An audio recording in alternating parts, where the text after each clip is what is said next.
Ibulong ito sa kanyang larawan at magmamakaawa siya na mahalin mo.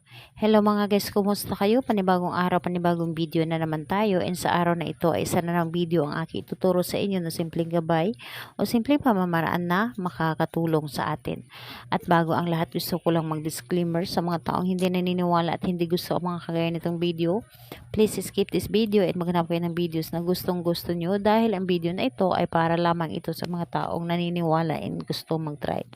Sa lahat po ng mga nagko-comment dito sa aking video dito sa loob ng aking channel, mag-ingat sa lahat ng mga nagre-reply sa inyo na dinadala kayo sa kailang WhatsApp in Imo app upang makaiwas po tayo sa scam.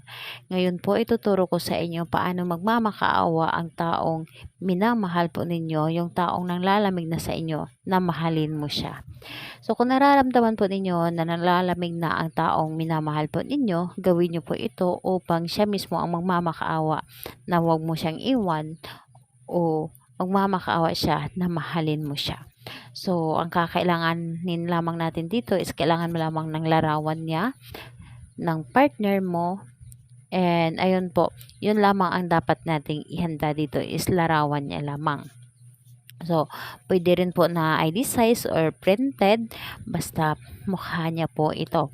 So, kapag ready na yung larawan niya, kailangan mo lamang dito ihanda ang inyong sarili. Kailangan na wala ka mga iniisip na mga problema, walang gumugulo sa iyong isipan, at hindi ka nagdalawang isip na gawin mo ito. So, ready ka na? Pwede mo na itong umpisahan. Ang gagawin mo lamang dito, ibulong mo lamang dito sa kanyang larawan.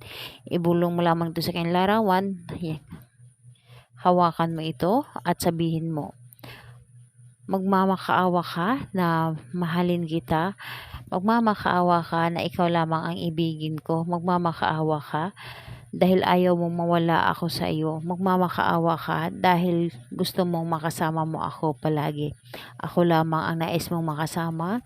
Ako lamang ang nais mong makita palagi o makausap. Hindi ka magiging masaya sa iba kundi sa akin lamang. Ako lamang ang labis mong hanap-hanapin at mamahalin.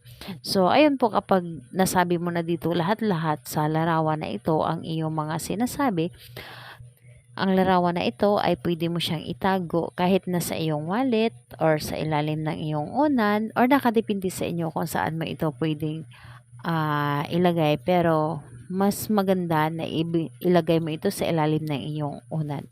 So, kung magtatanong ka kung kailan mo ito pwedeng gawin, gawin mo ito sa kahit anong araw at oras, pero mas maganda na gawin mo ito sa gabi, yung tahimik na ang paligid, para mas mabilis tayo mapapakinggan ng universe, para mas mabilis itong gumana sa kanya. So, ayun po, salamat po sa inyo. Bye bye everyone. God bless us all.